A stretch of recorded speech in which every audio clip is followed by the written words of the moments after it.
Welcome back to our YouTube channel commerce Dada. Hello बच्चों, कैसे हो आप लोग? आई होप आप लोग बहुत अच्छे होंगे। तो मैं आज जो स्टार्ट करने वाला हूँ वो टी.एस. ग्रेवाल बुक की चैप्टर 8 जर्नल एंड लेजर से स्टार्ट करने वाला हूँ और आप लोगों को बताने वाला हूँ कि कैसे हम लोग जर्नल एंट्री करेंगे और बहुत ही इजी वे में करेंगे। ठीक है, जो 11th क्लास के बच्चे हैं, जो न्यू हैं, जिनका एडमिशन अभी भी हुआ है या लॉकडाउन की वजह से जो पढ़ नहीं पाए हैं, जिनको जर्नल एंट्री करने में दिक्कत हो रही है, तो प्लीज़ इस क्लास को आप ज्वाइन कीजिए और बहुत ही मज़ा आने वाला है आप लोगों को। और आप इस क्लास को देखिए, इस वीडियो को देखिए, अंत तक ज़रूर देखिएगा और चैनल को प्लीज़ सब्सक्राइब कीजिए और अपने दोस्तों के साथ शेयर करना मत भूलिएगा।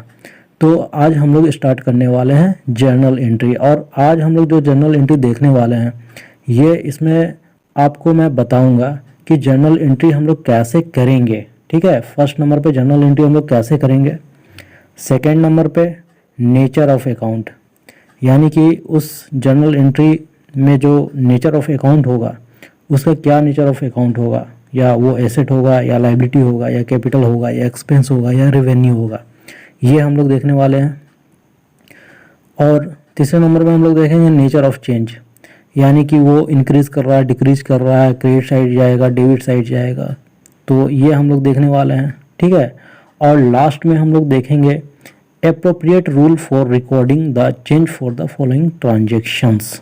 ठीक है, तो उसके क्या एप्रोप्रिएट रूल हैं, उसको हम लोग कैसे रिकॉर्ड करेंगे। ठीक है, ये हम लोग देखने वाले हैं।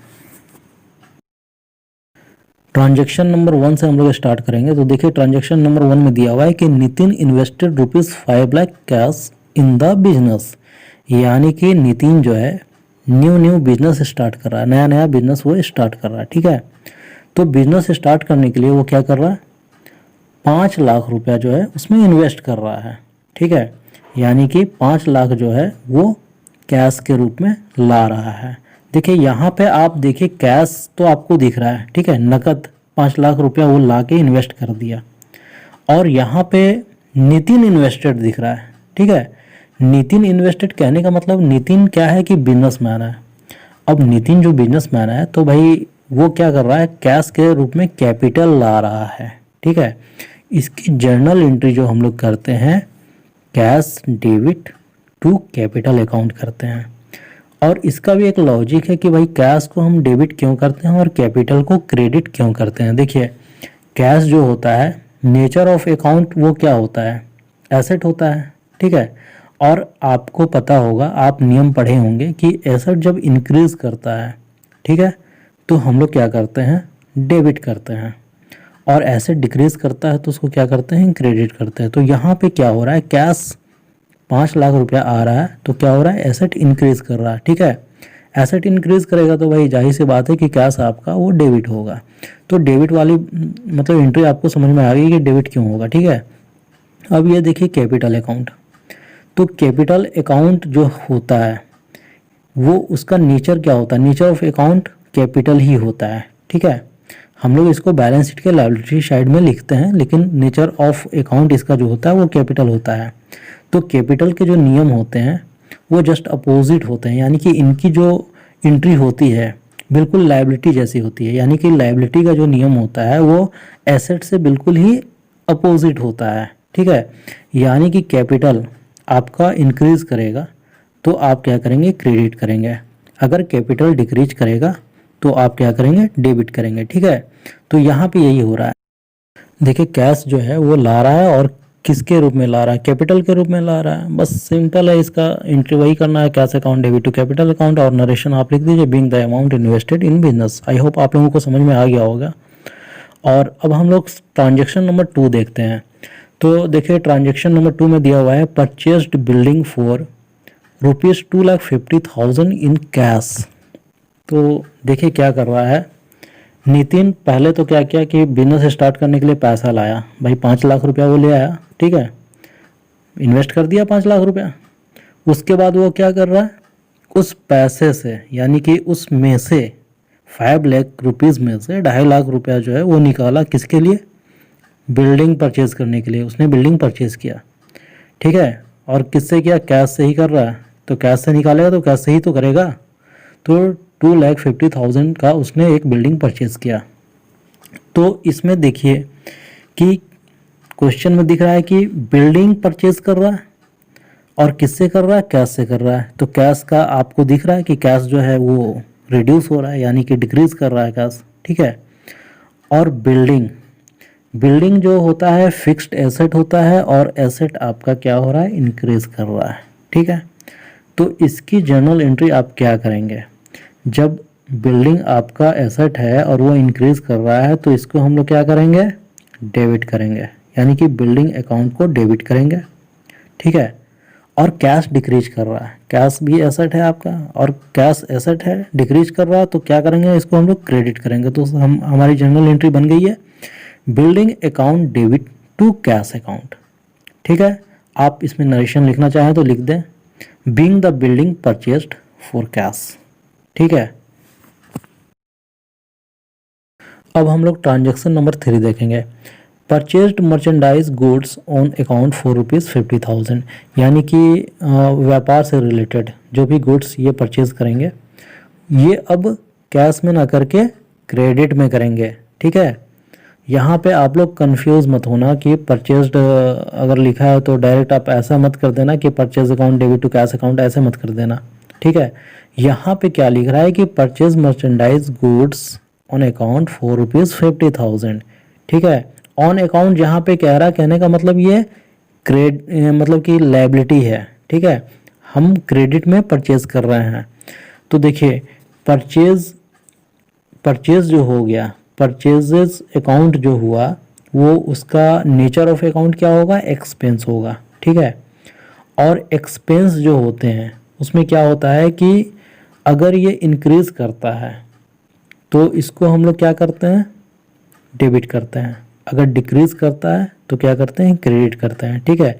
इसका भी नियम बिल्कुल वैसा ही है जैसे एसेट का नियम है। तो इसमें क्या करना है आपको कि परचेज अकाउंट डेबिट करना है टू सप्लायर अकाउंट, यानी कि जिस पार्टी से आप परचेज करेंगे, मान लीजिए कि राम श्याम मोहन जिसका भी अगर कोई है उसका नाम अगर लिखा है तो आप नाम लिखेंगे, अगर नाम नहीं लिखा है तो बस सिंपल है टू सप्लायर कर देंगे। देखिए सप्लायर जो है वो क्रेडिटर है, ठीक है, आपके लिए वो क्रेडिटर है और क्रेडिटर का जो नेचर होगा वो क्या होगा, लायबिलिटी होगा, ठीक है। नेचर ऑफ अकाउंट उसकी लायबिलिटी होगी और नेचर ऑफ चेंजेस यानी कि चेंज जो होगा वो क्या होगा, वो इंक्रीज कर रहा है, यानी कि आपकी लायबिलिटी बढ़ रही है, ठीक है। आप जब परचेज कर रहे हैं क्रेडिट में यानी कि आपकी लायबिलिटी बढ़ गई, ठीक है। आपको पैसा देना है, आज नहीं देंगे, कल नहीं देंगे, परसों तो देना पड़ेगा, तो आपकी लायबिलिटी बढ़ गई, ठीक है। इसलिए नेचर ऑफ चेंज में ये इंक्रीज करेगा। और इसका रूल क्या है कि अगर लायबिलिटी बढ़ गई तो हम लोग क्रेडिट करेंगे, इसलिए purchase account debit to supplier account लिखेंगे, ठीक है। और नरेशन लिखेंगे being the good bought on credit. Transaction number 4 देखेंगे, सोल्ड मर्चेंडाइज फॉर कैश ₹75,000, तो 75,000 का आपने गुड्स सेल किया, ठीक है। जब आप सेल करते हैं तो क्या हो रहा है कि किसी को आप सेल कर रहे हैं, ठीक है, यानी कि आपको ये मानना पड़ेगा यू आर अ बिजनेसमैन, आप एक बिजनेसमैन हो और आप अगर सेल करते हो तो सेल करते हो तो बेच रहे हो ना किसी को, तो बेच रहे हो, क्या बेच रहे हो, गुड्स बेच रहे हो, ठीक है। तो आपको वो अगला जो है यानी कि XYZ जो भी है जिसको भी आपने बेचा वो आपको पैसा देगा, कितना पैसा आपको उससे मिलेगा, 75,000 रुपीज़। तो 75,000 रुपीज़ जो है कैश मिल रहा है और कैश का जो नेचर ऑफ अकाउंट है एसेट है, ठीक है।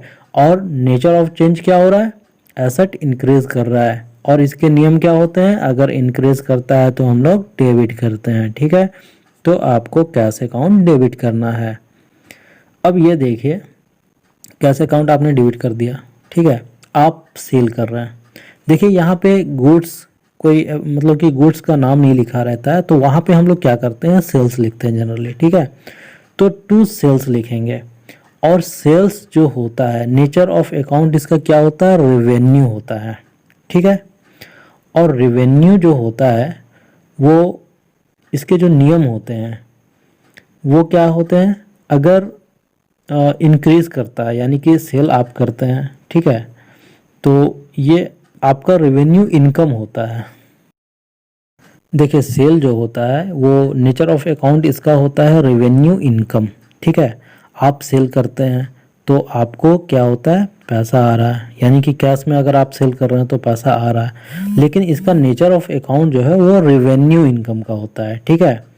और नेचर ऑफ चेंज क्या हो रहा है, इंक्रीज कर रहा है, यानी कि भाई बेच रहे हैं तो आपके पास इनकम हो रहा है, तो इनकम आपका क्या हो रहा है, इंक्रीज कर रहा है, ठीक है। और जब इंक्रीज कर रहा है तो हम लोग क्या करेंगे, जब इंक्रीज करता है, इनके नियम ये हैं कि अगर रेवेन्यू इंक्रीज करता है तो उसको हम लोग क्रेडिट करते हैं, ठीक है। रेवेन्यू इनकम अगर इंक्रीज करता है तो उसको हम लोग क्रेडिट करते हैं। तो इसलिए हम लोग यहाँ पे cash account debit to sales account लिखेंगे और नरेशन लिखेंगे बिंग द कैश सेल्स।